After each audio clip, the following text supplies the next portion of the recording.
예수님께서 이 땅에 오신 이유가 무엇인가 하면 십자가에 달려 돌아가시기 위해서 이 땅에 오셨습니다.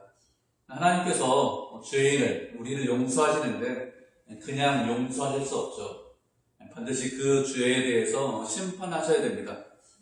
그래야, 심판하셔야 하나님의 공의에 어긋나지 않습니다.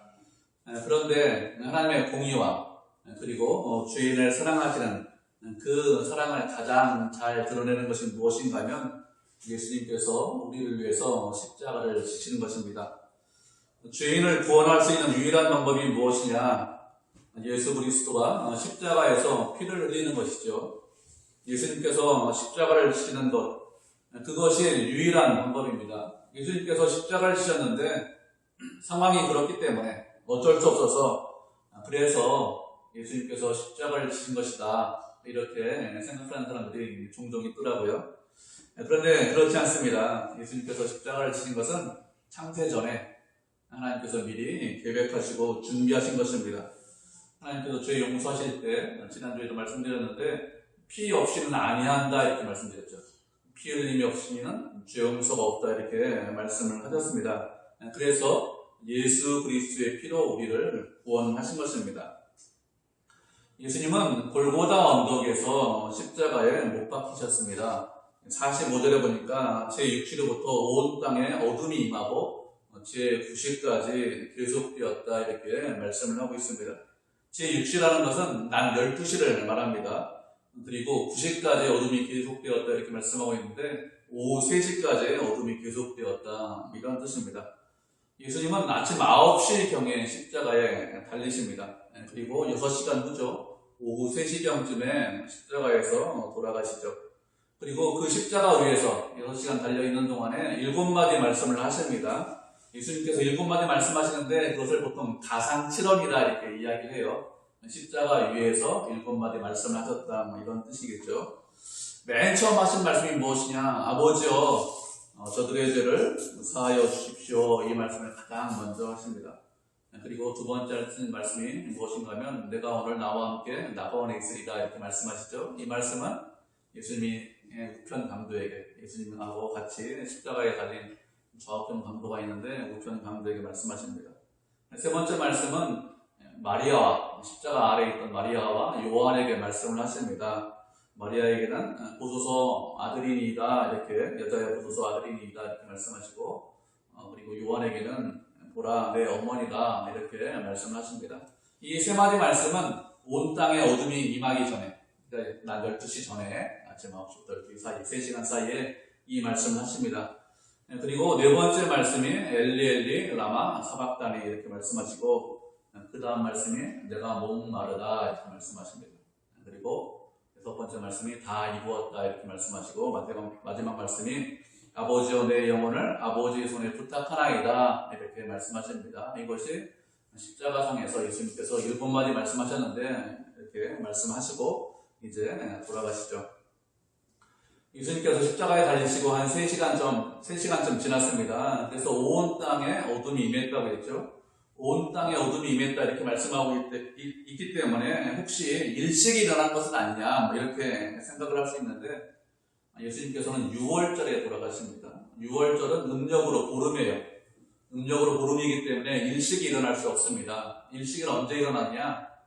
그것은 금음 때 일어나는 현상이 일식입니다. 그렇기 때문에 온 땅에 어둠이 임했다 이렇게 말씀하고 있는데, 일식을 말하는 것은 아니죠. 그리고 온 땅에 어둠이 임했다 이렇게 말씀하고 있는데, 온 땅에 어둠이 임했다는 것은 사람들이 살고 있는 모든 지역에 어둠이 임했다 이런 뜻은 아닙니다. 만약에 온 세상에 어둠이 임했다면, 예수님께서 십자가에 달려 돌아가실 때쯤에서 모든 세상에 어둠이 임했다면 그러면 다른 기록도 있었겠죠. 그 당시에 온 세상에 캄캄했다, 어둠이 임했다 이런 기록이 있어야 되는데 그런 기록 자체가 없습니다. 그렇기 때문에 온 땅에 어둠이 임했다는 것은 지금 이스라엘 사람들이 살고 있는 팔레스타인 그 지방에만 어둠이 임했다 이렇게 이해를 하시면 됩니다. 예수님께서 우리를 위하시고 우리를 사랑해서 이 땅에 오셨습니다. 그런데 이 땅에 계시는 동안에 고난과 어려움을 많이 당하셨죠. 예수님께서 고난과 어려움을 당하셨는데 이 땅에서 태어나셨다는 것, 육신을 입고 이 땅에 오셨다는 것, 그 자체가 고난이고 어려움입니다. 예수님은 인간으로 오셨는데 인간의 모든 것을 다 알고 계시죠. 인간의 모든 것을 다 알고 계시기 때문에 그것이 고난입니다. 우리가 말씀을 한 구절 살펴보도록 하겠습니다. 요한복음 2장 23절로 25절까지 말씀 살펴보도록 하죠. 요한복음 2장 23절로 25절입니다.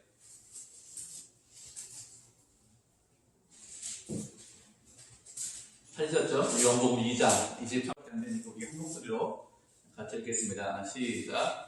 6월절에 예수께서 예루살렘에 계시니 많은 사람이 그의 행하시는 표적을 보고 그의 이름을 믿었으나 예수는 그의 몸을 그들에게 의탁하지 아니하셨으니 이는 친히 모든 사람을 아심이요 또 사람에 대하여 누구의 증언도 받으실 필요가 없었으니 이는 그가 친히 사람 속에 있는 것을 아셨음이니라. 아멘. 6월절에 예수님께서 예루살렘 성전을 청결하게 하셨습니다. 그리고 그 예루살렘에서 많은 이적, 많은 표적을 행하셨어요. 그것을 보고 사람들이 예수님의 이름을 믿었다고 했습니다. 그렇지만 그렇게 사람들이 예수님의 이름을 믿었는데 그런데 예수님께서 어떻게 하셨습니까? 예수님께서 당신의 몸을 그들에게 의탁하지 않으셨다 이렇게 말씀을 하고 있습니다. 왜 당신의 몸을 그들에게 의탁하지 않으셨을까요? 그런가 하면 그것은 모든 사람들을 다 친히 아시기 때문에 인간 속에 있는 모든 것을 다 알고 계시기 때문에 사람들에게 당신의 몸을 의탁하지 않으셨다 이렇게 말씀을 하셨습니다. 사람들이 주님께서 행하신 이적을 보고 저는 주님을 믿습니다 이렇게 고백을 하고 있는데 그런데 왜 주님을 믿는다고 하는지 주님께서 다 알고 계십니다.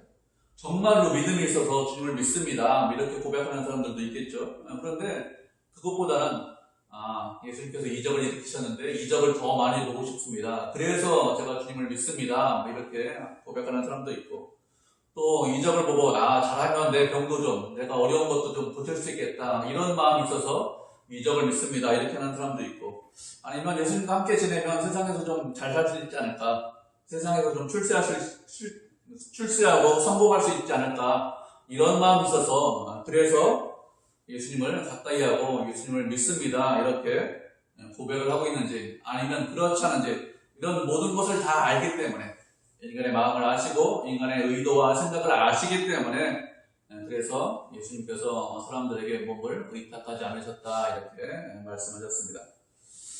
만약에 우리가 다른 사람들의 생각을 다 알고 있다면 그러면 그 사람과 같이 지낼 수 있을까요?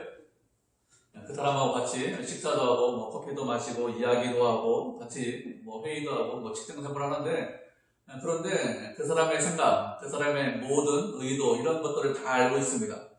그러면 그 사람하고 같이 지낼 수 있을까요? 만약에 다른 사람의 생각을 다 안다면 그 사람하고 같이 지내기 어려울 것입니다. 다른 사람의 생각을 다 아는데 그런데 그 사람하고 같이 지내고 싶다 그런 사람 별로 없겠죠. 그런데 예수님은 모든 것을 다 알고 계십니다. 이 땅에 오셔서. 그래서 이 땅에 오신 것 자체, 그 자체가 고난이죠. 예수님은 이 땅에 계시는 동안에 고난과 어려움을 당하셨습니다. 그런데 그런 고난, 그런 어려움보다 더 큰 고난과 더 큰 어려움을 당하셨는데 그것이 무엇이냐? 그것은 십자가에서 고난을 받으신 것입니다. 예수님은 십자가에서 인간이 당해야 되는 모든 진노와 모든 형벌을 다 받으셨습니다. 인간이 받아야 되는. 하나님께서 예수님에게 진노하셨습니다. 죄인에게 내려야 되는 형벌, 죄인에게 내려야 되는 진노, 그 심판을 예수 그리스도에게 다 쏟아 부으셨습니다. 그렇게 하나님의 진노와 형벌이 임하는 동안에 이 땅에 어둠이 임한 것이죠. 어둠이 임해서 사람들이 제대로 볼 수 없도록 하셨습니다. 어둠이 임해서 심판을 받으시는 예수님을 보지 못하도록 하셨습니다. 예수님께서 지옥 형벌을 받으셔야 되는데 그런 진노와 형벌을 받으셨는데 그런데 그 진노와 형벌을 아무도 보지 못하도록 하나님께서 어둠이 임하도록 한 것이죠. 이렇게 온 땅에 어둠이 임했는데 제 9시쯤에 이르러서 예수님께서 크게 소리를 지르셨습니다. 뭐라고 하셨는가 하면 엘리 라마 사박다니 이렇게 큰 소리로 외치셨습니다. 이것은 나의 하나님 어찌하여 나를 버리셨나이까 이런 뜻이죠. 이 소리를 지른 것이 제 9시쯤에 소리를 지르셨다고 했습니다. 오후 3시쯤에 이르러서 소리를 지르셨는데 이 소리를 지르고 점점 어둠이 거친 것 같습니다. 그러면 예수님께서 나의 하나님 어찌하여 나를 버리셨습니까? 이렇게 소리를 치셨는데 이렇게 소리를 치신 이유가 무엇일까요? 잘못 생각하면 이렇게 생각할 수 있습니다. 십자가의 고통이 너무 크기 때문에 육체적인 고통이 너무 커서 그래서 원망하고 불평하는 것이다. 하나님 어떻게 이럴 수가 있습니까? 이 큰 고통으로 어떻게 나를 십자가를 지게 할 수 있습니까? 이렇게 생각할 수 있는데 그런 의미로 말씀을 하신 것이 아닙니다. 왜 예수님께서 이런 말씀을 하셨는가 하면 아버지와 아들이 분리되었기 때문에 아버지 하나님께서 아들을 버리셨기 때문에 이런 말씀을 하시는 것입니다.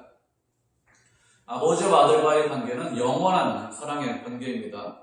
세상이 알지 못하고 세상이 볼 수 없는 그런 완전한 사랑으로 그런 영원한 사랑으로 그런 깊은 사랑으로 이전에 한 번도 분리된 적이 없는 그런 사랑으로 서로 사랑하는 그런 영원한 관계인데 그런데 예수님께서 십자가에 달려 돌아가시는 동안에는 그렇지 않습니다. 하나님께서 영원히 사랑하는 그 아들을 버리셨어요. 그 아들을 아들로 본 것이 아니라 무엇으로 봤습니까? 죄인으로 봤습니다. 우리가 아들을 사랑하잖아요. 그런데 우리 아들을 아들로 본 것이 아니라 죄인으로 봤습니다. 하나님의 예수 그리스도를 사랑하는데 그런데 우리가 자식을 사랑하는 그 사랑보다 더 큰 사랑으로 영원하고 완전한 사랑으로 사랑하셨는데 그 아들을 죄인 취급하셨습니다. 하나님께서는 죄인에게 죄값을 받으셔야 됩니다. 그래야 그 죄를 용서하실 수 있습니다. 죄값을 받지 않고는 용서하지 못하시죠. 그렇기 때문에 하나님께서 아들에게 죄값을 받기 위해서 그 아들을 버리셨습니다. 그 아들을 완전히 모른 채 하고 완전히 외면하셨죠. 그래서 예수님께서 무엇이라고 말씀을 하고 있죠? 평소에는 하나님을 늘 아버지라고 불렀습니다. 그런데 십자가에서 형벌을 받는 동안에는 아버지라고 부르지 못하고 있어요. 아버지를 아버지라고 부르지 못하고 무엇이라고 부르고 있습니까? 나의 하나님 이렇게 부르고 있죠. 왜요? 죄인이기 때문에 아버지라고 부르지 못하는 것입니다. 하나님께서 죄인으로 예수 그리스도를 심판하셨지만 완전히 버리신 것이 아니기 때문에 예수님께서 나의 하나님 이렇게 부르고 있는 것입니다. 죄인으로 심판을 받고 있지만 이 예수님께서 누구에게 소망을 두고 있습니까? 하나님에게 소망을 두고 있습니다. 하나님만이 소망이라는 것을 알고 있기 때문에 하나님에게 소망을 두고 나의 하나님 이렇게 부르짖고 있는 것이죠. 우리도 이렇게 주님 앞에 나와서 예배드리는데 그런데 누구에게 소망을 두어야 될까요? 우리도 하나님께 소망을 두어야 됩니다. 우리 가운데 어려움이 있을 수 있죠. 우리 가운데 고난이 있을 수 있습니다. 그런데 하나님께 소망을 두고 어떻게 부르짖으면서 기도해야 됩니까? 우리가 죄인이지만 나의 하나님 이렇게 소망을 두고 부르짖어야 되겠죠. 그렇게 소망을 두고 부르짖으면 하나님께서 우리를 어떻게 하십니까? 그러면 우리를 끝까지 사랑하십니다. 하나님은 우리를 버리지 않습니다. 하나님께서 우리에게 은혜를 주십니다. 그렇기 때문에 나의 하나님 이렇게 하면서 우리가 부르짖을 수 있어야 되겠죠. 이렇게 예수님께서는 어둠 가운데 3시간 동안에 있으면서 하나님의 모든 진노와 모든 형벌을 받으셨습니다. 심판을 받으셨습니다. 이렇게 예수님께서는 아버지 하나님과 분리되어서 하나님으로부터 심판받는 것, 진노와 형벌을 받는 것, 그것이 가장 큰 고난이고 순환이고 고통이고 가장 큰 두려움이죠. 예수님은 하나님이시기 때문에 아마 쉽게 십자가를 지셨을 것이다 이렇게 생각하지 않으셔야 됩니다. 예수님께서 십자가를 지는 고통, 그 순환은 지금까지 이 땅에 계시는 고통과 불안보다 더 큰, 그것과 비교할 수 없는 가장 큰 고통이고 가장 큰 어려움이죠. 그래서 겟세마네 동산에서 기도하실 때 무엇이라고 기도하셨습니까? 제자들에게 고민하고 죽게 되었다 이렇게 고백을 하셨습니다. 그리고 할 수만 있으면 이 잔을 내게서 먼저 지나가게 하옵소서 이렇게 기도하죠. 그러면서 기도하실 때 땀방울이 핏방울로 보일 정도로 그렇게 기도하셨다고 했습니다. 왜요? 하나님과 분리되어서 우리를 대신해서 죄를 짊어지시는 것, 그것이 가장 큰 고난이기 때문에, 가장 큰 어려움이기 때문에 이렇게 하신 것입니다. 이렇게 예수님은 십자가를 통해서 인간의 모든 죄값을 다 치르셨습니다. 우리가 받아야 되는 형벌과 진노를 다 대신 받으셨습니다. 그래서 우리가 하나님의 자녀가 되었죠. 예수 그리스도의 대속이 없었다면 우리는 여전히 죄인이죠. 우리는 여전히 하나님과 원수되었을 것입니다. 그런데 예수님의 대속으로 인해서, 예수님의 피로 인해서 우리가 구속받은 것입니다. 이렇게 우리를 대신해서 예수님께서 모든 영광을 다 받으셨는데, 그런데 사람들은 어떻게 합니까? 엘리야를 부른다고 하면서 정말로 엘리야가 오는지 보자 이렇게 했습니다. 사람들이 이렇게 하는 것은 그 당시 의인이 고난 중에 부르짖으면 엘리야가 와서 도와준다 이런 미신이 있었습니다. 이런 생각을 하고 있었습니다. 그래서 이렇게 하는 것이죠. 예수님께서 엘리 엘리 나의 하나님 이런 뜻이거든요. 그런데 엘리야하고 비슷하잖아요. 그래서 엘리야를 부른다. 정말로 엘리야가 오나 보자 이렇게 하면서 밑에서 비웃고 조롱하고 있었습니다. 이렇게 예수님은 모든 진노와 형벌을 다 받으셨습니다. 그리고 큰 소리를 지르고 그의 영혼이 떠나가셨다 이렇게 말씀하고 있습니다.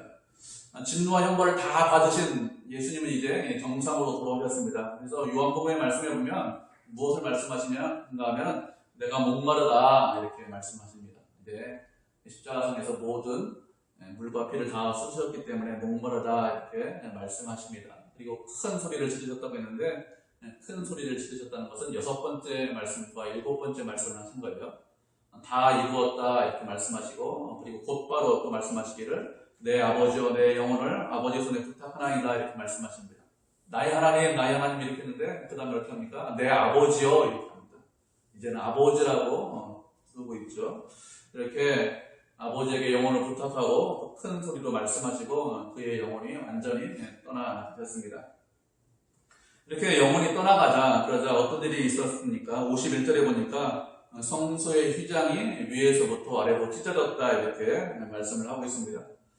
성소의 휘장이 위로부터 아래로 찢어졌다는 것은 그것은 사람이 그 휘장을 찢었다 이런 뜻이 아닙니다. 성소의 휘장은 사람이 찢을 수가 없어요. 왜 그런가 하면 너무 두껍기 때문에, 휘장이기 때문에 천인데 얇은 천이다 이렇게 생각하지 말으셔야 됩니다. 아주 두꺼운 천으로 되어 있습니다. 너무 두꺼워서 사람이 찢을 수 없고 사람이 찢지 못하는 그런 천인데 그런 휘장이 위로부터 아래로 찢겨져 내렸습니다. 이것은 다른 말로 하면 하나님께서 그 휘장을 찢으셨다는 것입니다. 휘장이라는 것이 무엇일까요? 휘장은 성소와 지성소를 구분하는 것이 휘장입니다. 성소는 두 곳으로 나누어져 있습니다. 성소와 지성소 이렇게 두 부분으로 나누어져 있는데 성소는 평소에 제사장들이 왔다 갔다 들어갔다 하면서 할 수 있는 곳이 성소이고 지성소는 무엇인가 하면 하나님께서 계신 장소가 지성소입니다. 거룩한 장소죠. 그래서 그 지성소 안에는 어느 누구도 들어가지 못합니다. 누구만 들어갈 수 있느냐? 대제사장만 들어갈 수 있습니다. 언제 들어갈 수 있는가 하면 1년에 한 번 하루 대속죄일에 지성소 안에 들어갈 수 있는데 다른 날에는 대제사장도 지성소 안에 들어가지 못하죠. 이렇게 1년에 한 번 대제사장이 지성소 안에 들어가는데 그 지성소 안에 들어가는 이유가 무엇인가 하면 이스라엘 백성들의 모든 죄를 다 용서받기 위해서 그래서 지성소 안에 들어갑니다. 그래서 대제사장이 지성소 안에 들어갈 때는 그냥 들어가지 않아요. 어린 양의 피를 가지고 지성소에 들어갑니다. 그 지성소 안에 들어가면 시은자가 있습니다. 시은자라는 것은 은혜의 보좌라 이런 뜻입니다. 법궤가 있는데 법궤에 뚜껑, 덮개가 시은자죠. 하나님께서 그 시은자에서 이스라엘 백성들의 모든 죄를 다 용서해 주십니다. 이렇게 지성소에 대제사장 빼놓고는 그 대속죄에 빼놓고 어느 누구도 들어갈 수 없도록 휘장을 쳐놓았는데 그 휘장이 위로부터 아래로 찢겨진 것입니다. 우리가 말씀 한 구절 살펴보도록 하겠습니다. 창세기 3장 22절로 24절까지 말씀 살펴보도록 하죠.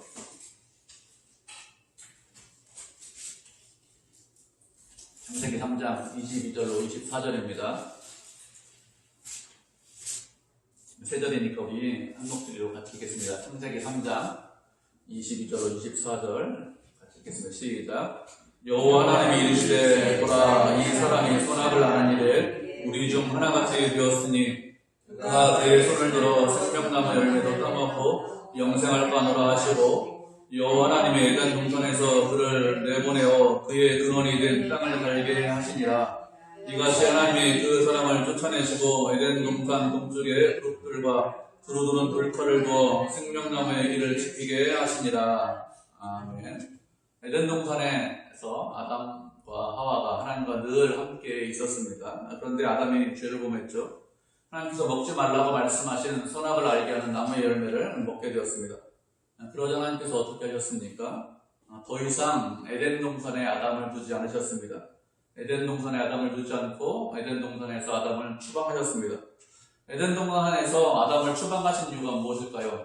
왜 그런가 하면 생명나무의 열매를 먹고 영생할까 하노라 이렇게 말씀하셨습니다. 그래서 생명나무의 열매를 먹지 못하게 하도록 추방하셨습니다. 죄를 지은 아담이 생명나무의 열매를 먹고 영생하면 어떻게 될까요? 그러면 죄 가운데서 영원히 사는 사람이 됩니다. 죄 가운데서 영원히 살면 그게 무엇이죠?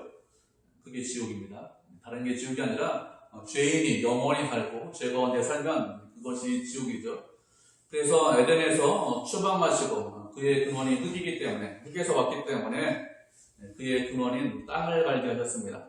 땅을 갈아야 먹고 살 수 있도록 그렇게 하셨습니다. 그런데 에덴 동쪽에 무엇을 주셨습니까? 그룹들과 그룹은 불칼을 주셨다 이렇게 말씀을 하고 있습니다. 그룹은 무엇이냐면 천사들을 말합니다. 그래서 생명나무로 오른 길을 지키게 하셨습니다. 하나님께서 이렇게 하셨기 때문에 인간은 스스로의 노력과 스스로의 열심으로 생명나무로 갈지 못하죠. 그룹들과 두루두른 불칼이 막고 있기 때문에 그렇습니다. 인간의 노력이나 열심이나 선행이나 지식이나 철학이나 아니면 땀이나 과학이나 이런 모든 것을 가지고 생명나무로 접근할 수 있느냐? 접근하지 못합니다. 하나님께서 막고 계십니다. 그룹들이 막고 있죠. 두루두른 불칼이 막고 있습니다. 그런데 그룹은 말씀드린 대로 천사를 말합니다.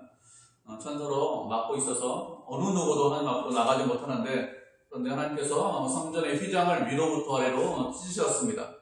그래서 인간이 하나님 앞으로 나갈 수 있습니다.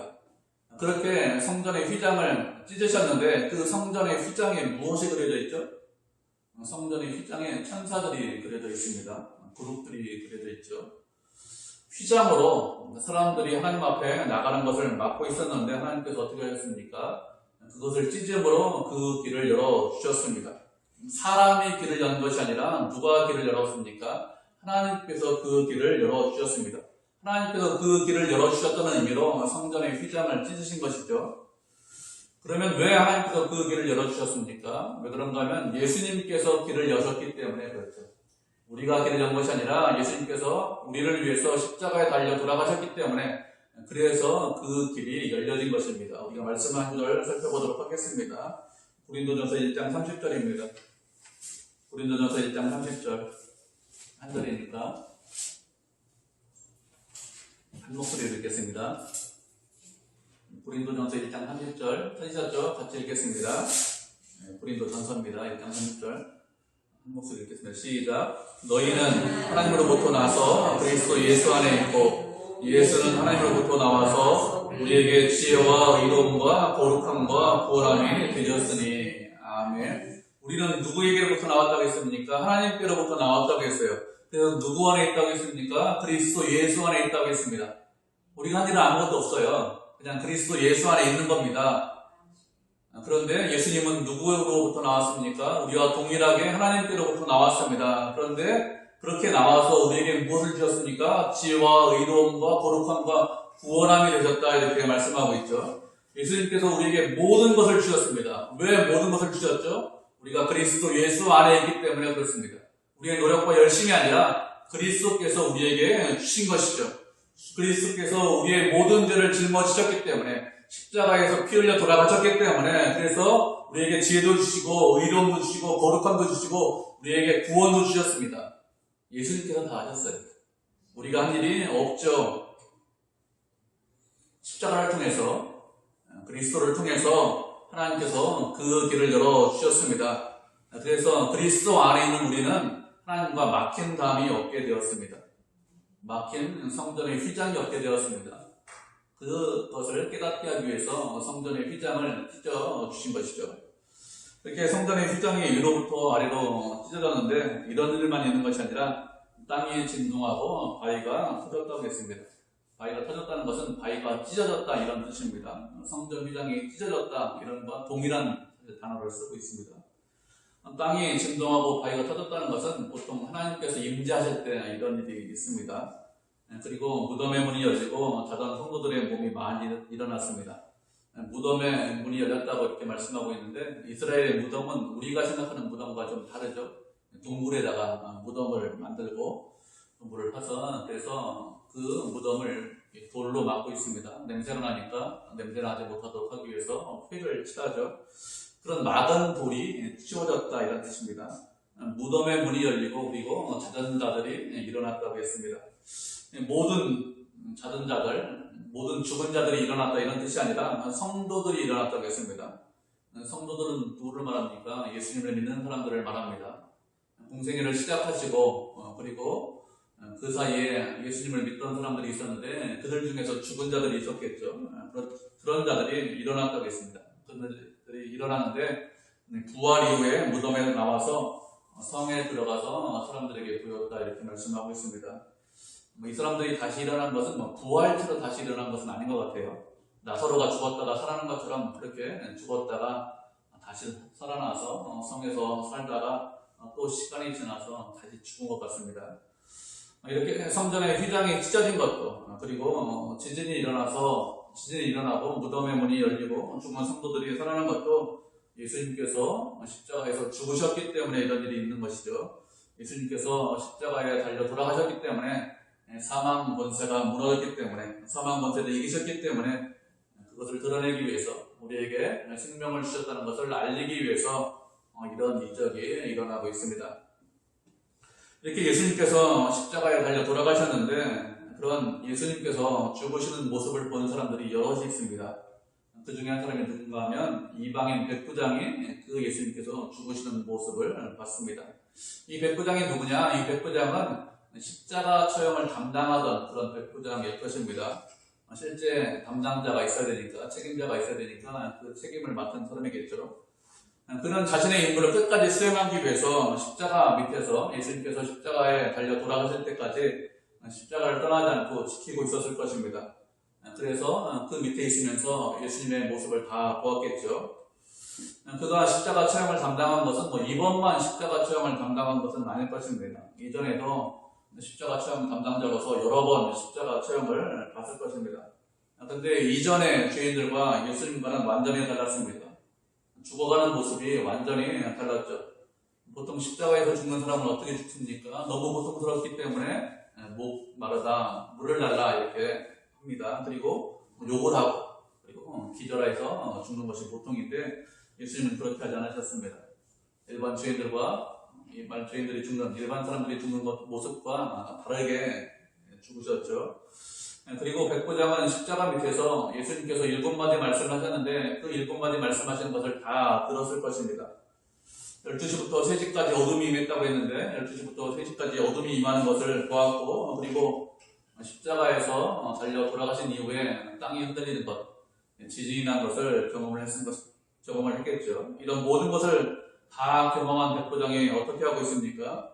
이런 모든 것을 다 경험하고 두려워했다 이렇게 말씀하고 있어요. 왜 두려워했을까요? 모든 것을 다 경험하고 자신이 경험한 것이 무엇인지 생각을 했을 것입니다. 왜 이런 일이 있는지, 왜 예수님께서 십자가에서 말씀하셨는데 왜 7마디 말씀하신 것이 무슨 의미로, 무슨 뜻으로 이런 말씀을 하셨는지 이런 것에 대해서 깊이 생각을 했을 것입니다. 그렇게 깊이 생각하고 내린 결론이 무엇인가 하면 먼저 두려워했습니다. 이분이 일반 분이 아니구나. 이분이 우리와 같은 인간이 아니구나. 이런 마음이 들어서 두려워했겠죠. 죄인이라고, 죄소라고 사람들이 정죄해서 그래서 십자가에 못 박았지만 그렇지만 죄인이 아니라는 것을 깨닫게 되었습니다. 그래서 두려워했죠. 그리고 또 무엇이라고 고백했습니까? 이는 진실로 하나님의 아들이다 이렇게 고백을 했습니다. 예수님의 죽음을 보면서 예수님께서 십자가상에서 말씀하시는 그 말씀을 들으면서 하나님의 아들이라는 것을 깨닫게 된 것입니다. 우리가 말씀을 한 절 살펴보도록 하겠습니다. 요한복음 12장 31절로 33절 말씀을 살펴보도록 하죠. 요한복음 12장 31절로 33절입니다.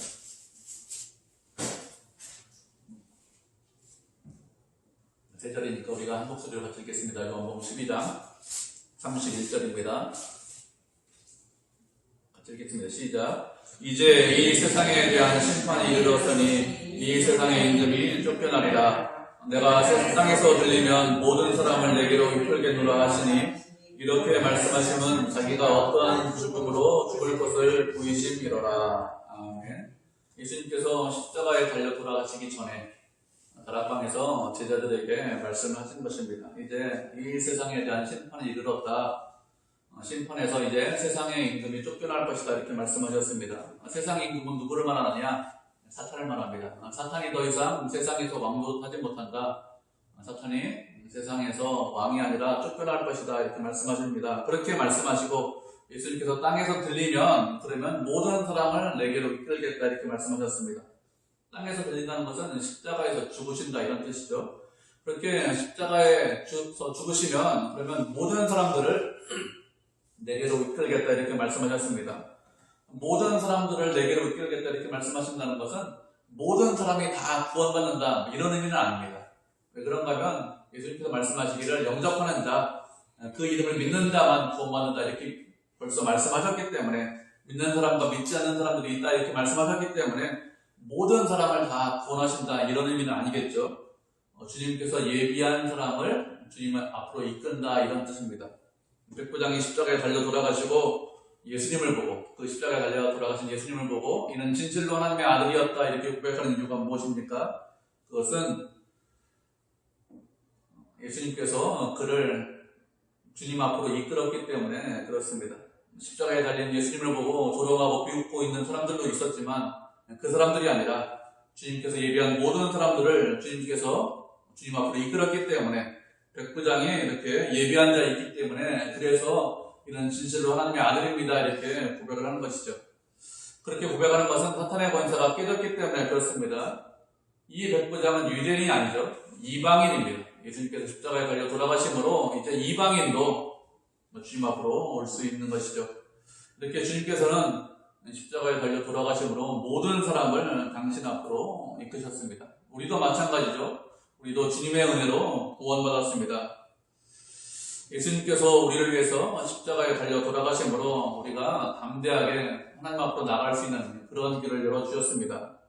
주님이 은혜를 주신 것이죠. 그렇기 때문에 우리는 어떻게 됩니까? 주님 앞에 담대히 나아가서 주님께서 주시는 그 은혜를 받아서 누려야 합니다. 우리만 은혜를 받아서 누리는 것이 아니라 우리 말고 또 누가 있을까요? 세상에서 주님께서 예비한 자들이 많이 있습니다. 그들을 위해서 어떻게 될까요? 누가 예비되었는지 알지 못하기 때문에 온 세상에 복음을 전해야겠죠. 그래서 세상에 있는 모든 사람들도 주님 앞으로 나와서 그래서 주님께 은혜를 받을 수 있도록 해야 되겠죠. 주님만이 우리의 소망이십니다. 주님만이 우리의 유일한 구원자세요. 다른 이름을 우리에게 주신 적이 없다고 했습니다. 그 주님을 믿고 의지해야 그래야 은혜가 있습니다. 주님과 함께해야 그래야 생명이 있죠.